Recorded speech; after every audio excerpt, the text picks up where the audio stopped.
जन्म तारीख क्या है, लेकिन मार्कशीट के ऊपर जो लिखा गया है वो सही। इसलिए आप महाविद्यालय परिवार को मेरी ओर से बहुत बहुत धन्यवाद, और आपने हमको यहाँ पे आमंत्रित किया, इसलिए सभी का आभार। जोहार, जय आदिवासी, जय भील प्रदेश, जय गुरु महाराज। साथियों, ये जो कॉलेज का कार्यक्रम बहुत पहले हो जाना चाहिए था, अभी प्रैक्टिकल का समय आ चुका है और तैयारी एग्जाम की भी चल रही है, तो चलो देर ही सही, लेकिन कार्यक्रम एक औपचारिक करना था, वो कार्यक्रम आज संपन्न हुआ। मैडम ने जो बताया कॉलेज महाविद्यालय का, तो कॉलेज महाविद्यालय के लिए हम लोगों ने बहुत संघर्ष किया, तब जाकर ये आपका सिमलवाड़ा महाविद्यालय की घोषणा हुई। चाहे सरकार किसी की भी रही हो, हमें उससे कोई वो नहीं है, लेकिन 2017 के बाद में इस महाविद्यालय के भवन के लिए बहुत सारा प्रयास होता रहा, लेकिन इसी सिमलवाड़ा के आसपास पढ़कर गए राजस्थान के सबसे युवा एमएलए राजकुमार रोत ने संघर्ष किया और वहां पर जाकर भवन के लिए जो राशि लाए, भवन के लिए जो जमीन आवंटित कराने का काम किया। इसलिए आप सभी महाविद्यालय परिवार और जो भी हमारे विद्यार्थी बैठे, वो एमएलए साहब के लिए तालियां बजाओ। और हमें आशा और विश्वास है कि आने वाला सत्र आपके लिए ये स्कूल का प्रांगण आपको छोड़कर महाविद्यालय का नया भवन बन जाएगा। वहां पर आपका अध्ययन पूरा होगा और आने वाले समय में अपन वहां बहुत बड़ा कार्यक्रम वहां पे अपन आयोजित करेंगे। तो ज्यादा बात महाविद्यालय के नहीं करके हम थोड़ा सा एजुकेशन पे बोलना चाह रहे हैं। इसी के साथ में मैं एमएलए साहब को एक बात और कहना चाह रहा हूं।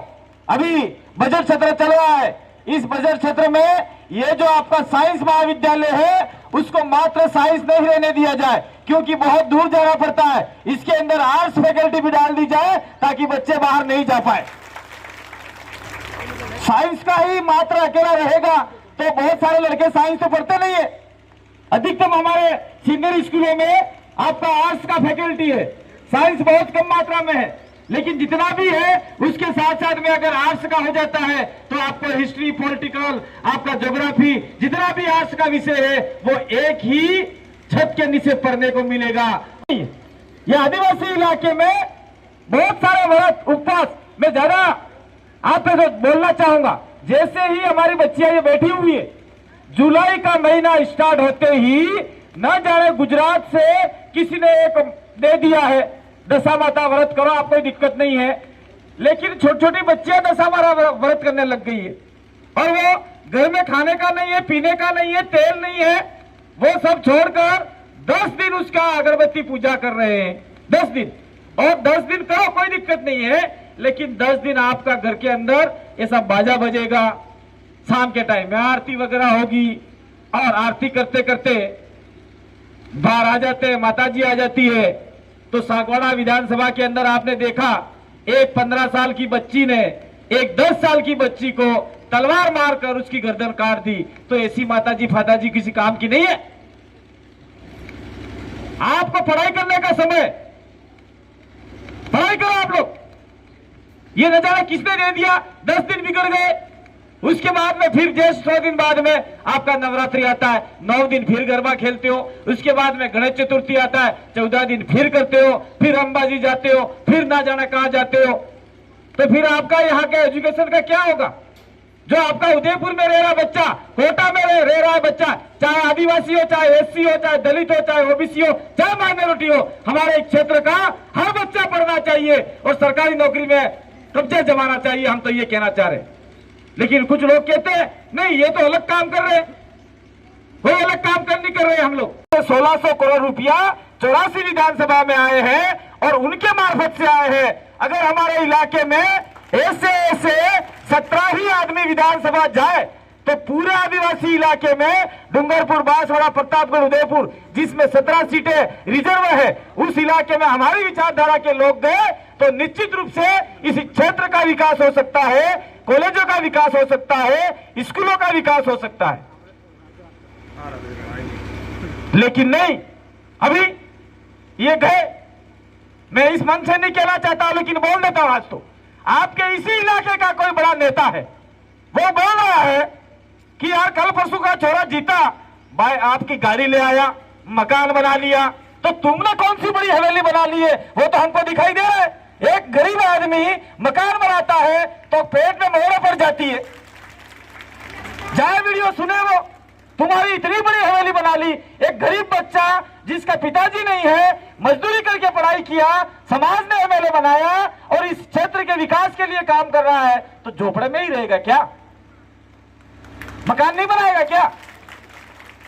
गुस्सा आता है इसलिए कहना पड़ता है, इस मन से मैं नहीं कहना चाहता था, लेकिन वो इसी क्षेत्र का है, इसीलिए वीडियो फेंको, उसको जाए समझ में तो आए कम से कम।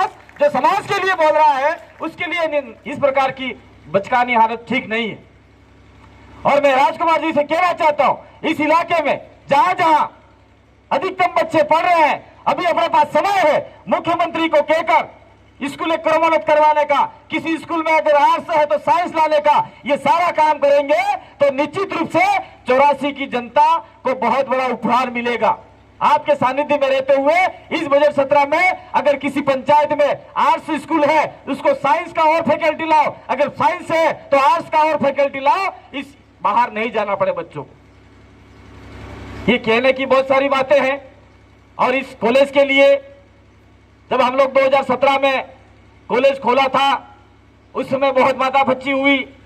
स्कूल का हमने भवन लिया, अनिल जी पालीवाल इस इलाके में आए, वह प्रिंसिपल बनकर, और जब बिल प्रदेश विद्यार्थी मोर्चा पहली बार सीआर बन रहे थे तो आपको बहुत सारी मुसीबतों का सामना करना पड़ रहा था। उस समय हम लोग इस इलाके में आए, आपका साथ सपोर्ट किया और सीआर बनते बनते आज आपने कॉलेज के ऊपर प्रेसिडेंट का कब्जा कर लिया। इसलिए आप सभी इस बात बधाई के पात्र हो।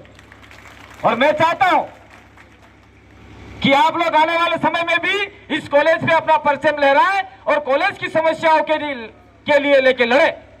आप अकेले नहीं हो। ये हमारे बिल प्रदेश विद्यार्थी मोर्चा के प्रदेश संयोजक पोपट भाई खोकरिया बैठे हुए हैं।